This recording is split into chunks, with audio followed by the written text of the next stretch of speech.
الله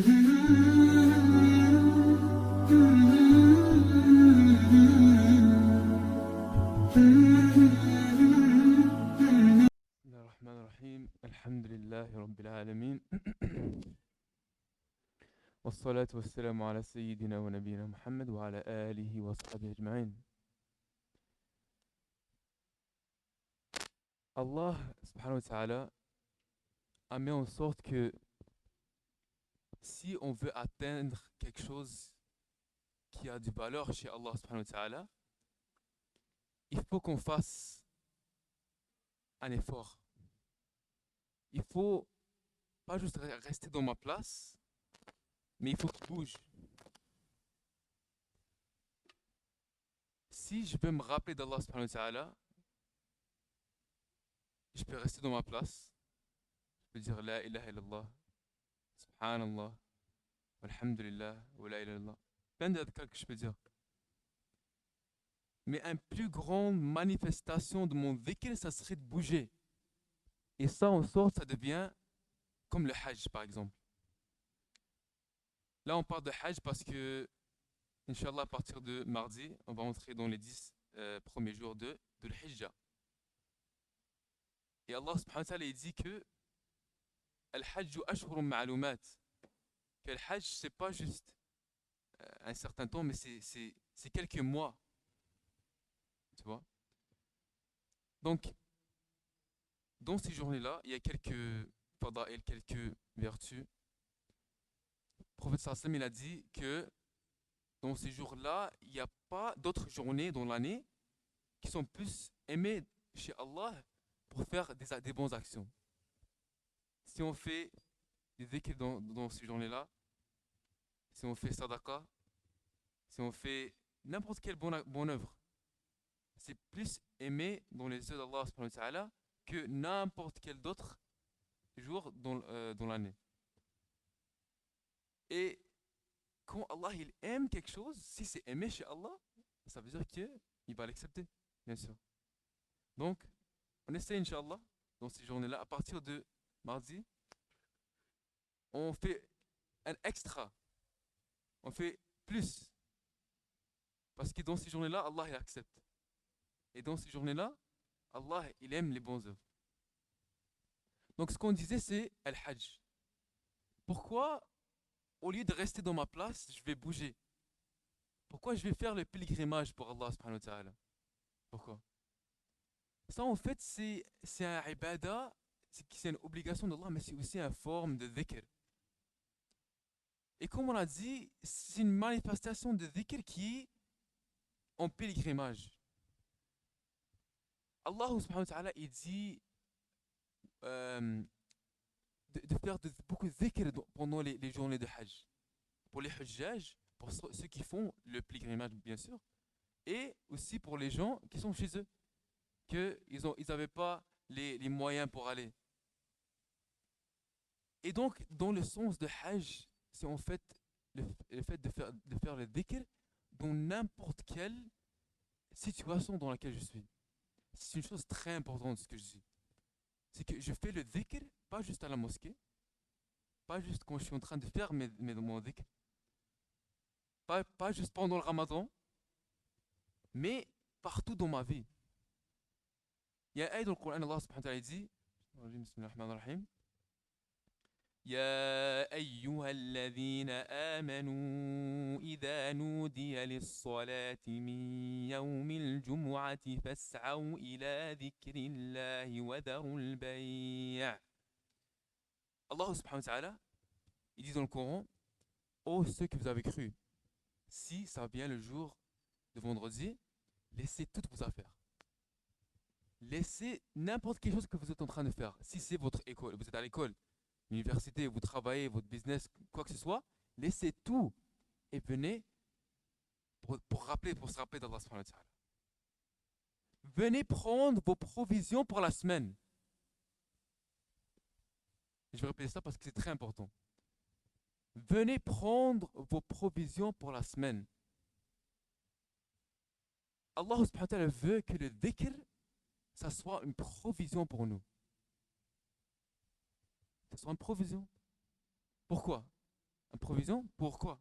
Pour notre vie totale. Pour notre vie, dans n'importe où on soit. Après ça, Allah il dit, quand vous sortez, quand vous finissez du salat, allez-y et ibtaghu min fadlillah. Non? Travaillez, cherchez vos besoins, vos moyens. Et wadhkurullaha kathira. Et rappelez-vous d'Allah beaucoup. Donc laissez vos travaux et venez prendre vos provisions pour la semaine. Votre provision pour la vie quotidienne. Donc Allah subhanahu wa ta'ala veut que son dhikr et le jour du Jumu'ah spécifiquement, dans cette ayah, soit une provision pour notre vie. Que le dhikr, ça ne soit pas juste pendant que je suis en train de prier, pendant que je fais bien le dhikr, ou pendant que je suis en train d'adorer Allah, mais dans toute ma vie. Et ça sert à quoi en fait? Ça sert à s'empêcher du haram. Allah subhanahu wa ta'ala dit وَتَزَوَّدُوا فَإِنَّ خَيْرَ الزَّادِ التَّقْوَى. Il dit, prenez vos provisions et certes, la meilleure des provisions, c'est le taqwa. La meilleure des provisions, c'est le taqwa. Je peux prendre mon nourriture, ce que j'ai besoin de manger, mon argent pour le hajj. Mais si j'ai mon taqwa, si j'ai pas de taqwa, je vais perdre. Même si j'ai toutes mes provisions. Un provision, ça sert à quoi? Si je prends de la nourriture pour moi, si je veux aller camping, si je veux le hiking, je prends mes provisions, je prends mon tente, mon nourriture. Parce que je vais être fatigué, je vais avoir besoin de manger. Tu vois? Les a'mal, ça, comme le fait d'aller hiking ou quoi que ce soit, ça perd de l'énergie. Les bonnes œuvres, ça fait perdre l'iman. Ça travaille sur l'iman. Donc, le dhikr, ça renforce cette énergie que tu as besoin, de taqwa, de crainte d'Allah subhanahu wa ta'ala. فتزودوا فإن خير الزاد التقوى. La meilleure des prévisions, la provision pour prendre dans vos bonnes œuvres et dans votre vie, c'est le taqwa. Le taqwa, c'est la meilleure des provisions. Donc le dhikr d'Allah, le rappel d'Allah subhanahu wa ta'ala, ça sert à que ça soit une provision pour moi dans ma vie quotidienne. Tu vois? C'est pas pour que je deviens extatique ou j'ai un sentiment. C'est pas pour le sentiment. C'est pas pour avoir de la lumière. C'est pas pour ça. Le but de dhikr, de se rappeler d'Allah, c'est pour éviter le haram quand ça vient. Quand je suis dans un environnement de haram, je dis non, je me rappelle Allah subhanahu wa ta'ala. C'est le taqwa, c'est le crainte d'Allah. Donc le dhikr, ça sert à nous donner la crainte partout où on est. Ça sert à nous donner la crainte partout où on est. Et ça sert aussi à nous aider dans notre vie avec nos besoins. Par exemple, la fille du prophète sallallahu alayhi wa sallam, Fatima radiallahu anha, elle est venue chez son père, sallallahu alayhi wa sallam, il lui a dit, on est très fatigué chez nous. On a besoin d'un travail, on a besoin de quelqu'un qui peut nous aider. Le prophète sallam, il a dit, je vais te dire quelque chose qui est encore mieux que ça. Je vais te dire quelque chose qui va t'aider avec ta fatigue. Il a dit, avant que tu dors, dis 33 fois, subhanallah, 33 fois, alhamdulillah, et 34 fois, Allahu Akbar. Et elle a dit, après ce jour-là, j'ai plus senti les fatigues. Donc c'était avec ça, c'était inutile. Tu vois? C'est inutile, ça a remplacé ce qu'elle avait besoin. Le dhikr, ça a remplacé ce qu'elle sentait du fatigue. Donc Allah, il y a du i'ana d'Allah dans le dhikr. Il y a l'aide d'Allah dans le dhikr. Dans le rappel d'Allah, il y a l'aide d'Allah. Il y a un autre sahabi, il est venu chez le prophète sallallahu alayhi wa sallam, et il lui a a dit, il y a trop de commandements, il y a trop d'obligations pour moi, c'est devenu un peu trop. Après ça, le prophète sallam lui a dit, je vais te dire une chose, fais beaucoup de dhikr, rappelle-toi d'Allah beaucoup, tu vois. Donc, si on sent un certain stress, un certain fatigue dans la vie, le dhikr, ça sert à remplacer ça, à nous sauver de ça, tu vois. Se rappeler d'Allah subhanahu wa ta'ala. Et le rappel d'Allah subhanahu wa ta'ala, c'est quelque chose que les sahaba ils faisaient toujours. Tu vois. C'est quand ils finissent leur prière, c'est pas ils oublient Allah. Tu vois. Nous, quand on fait une prière, quand on nous pardonne, on sort vite fait. Tu vois. Même notre prière, elle est même pas. On prend même pas de notre temps dans notre prière. Mais le prophète sallallahu alayhi wa sallam, les sahaba, ils avaient la qualité, ils étaient des dhakirin. Ils se rappelaient toujours d'Allah subhanahu wa ta'ala. Toujours. Tu vois. Parce que le dhikr, ça doit pas être quelque chose que je fais parfois. Seulement j'ai cinq, tu vois, parce que la prière, il y a un temps spécifique pour ça, tu vois. Fajr, Dhuhr, Asr, Maghrib, Isha. Spécifique, temps spécifique, on connaît le temps spécifique. Mais le dhikr, il n'y a pas de temps pour le dhikr, il n'y a pas de, tu vois. C'est partout. C'est où on est, on doit faire le dhikr. Le rappel d'Allah, subhanahu wa ta'ala. Tu vois. Donc on doit prendre un petit temps dans notre journée, tu vois. Un petit 5 minutes, 10 minutes, sans istighfar. 100 subhanallah walhamdulillah wa la ilaha illallah wallahu akbar wa la hawla wa la quwwata illa billah. 100 fois salat al nabi. Ça apaise le cœur et ça donne la paix dans ton état mental. Tu vois, ça a un effet, ça change, ça transforme l'humain. Le dhikr, ça transforme l'humain. Tu vois. C'est pour ça qu'Allah subhanahu wa ta'ala dit, Fadhkuruni adhkurkum. You know? Rappelez-vous de moi et je vais me rappeler de vous. Si Allah il se rappelle de toi, c'est comment? وَلَذِكْرُ akbar. Nous, notre rappel d'Allah, ça nous apaise. Mais si Allah se rappelle de nous, c'est comment?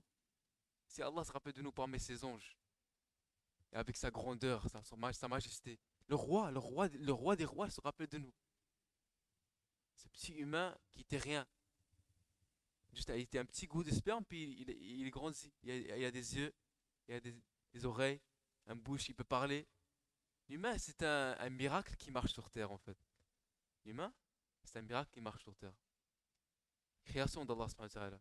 Et son créateur se rappelle de lui quand il se rappelle de lui. Son créateur se rappelle de lui, entre ses anges, et avec sa majesté. Il se rappelle de lui quand il se rappelle de lui, quand son serviteur se rappelle de lui. Fadhkuruni adhkurkum. Fadhkuruni adhkurkum. Et Allah subhanahu wa ta'ala, il dit aussi dans un autre ayah dans le Coran, Inna as-salata tanha 'anil fahsha'i wal munkar. Donc encore le même thème qu'on essaie de voir, qu'on essaie de viser ici, que le dhikr, ça évite les personnes de faire des péchés.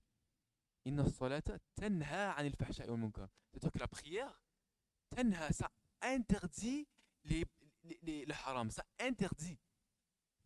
Donc si je vois que je suis facile à faire les péchés, que tu vois, il n'y a pas quelque chose qui me protège contre les péchés. Il n'y a pas de mur entre moi et les péchés. Il n'y a pas un mur solide. Il se peut qu'il y a un mur. Il se peut qu'il y a, il y a, un- il y a un mur entre moi et les péchés, mais ça peut facilement se casser. Si on voit que notre mur, notre protection contre les péchés, c'est pas fort, c'est-à-dire qu'il y a un problème avec notre prière. Il faut régler la prière. Et dans la prière, il y a la solution de tous nos problèmes. Tu vois. Il y a un cheikh, il avait un étudiant. Puis l'étudiant, il a amené un bol de nourriture pour qu'ils mangent ensemble. Et il a fait tomber le bol de nourriture.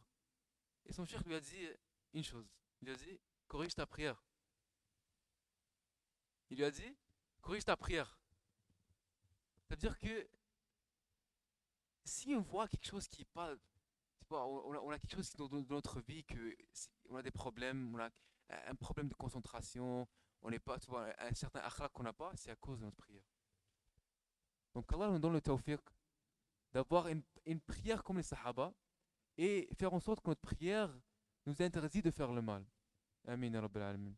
صلى اللهم وسلم وبارك على سيدنا محمد وعلى آله وصحبه أجمعين سبحانك اللهم وبحمدك نشهد أن لا إله إلا أنت نستغفرك ونتوب إليك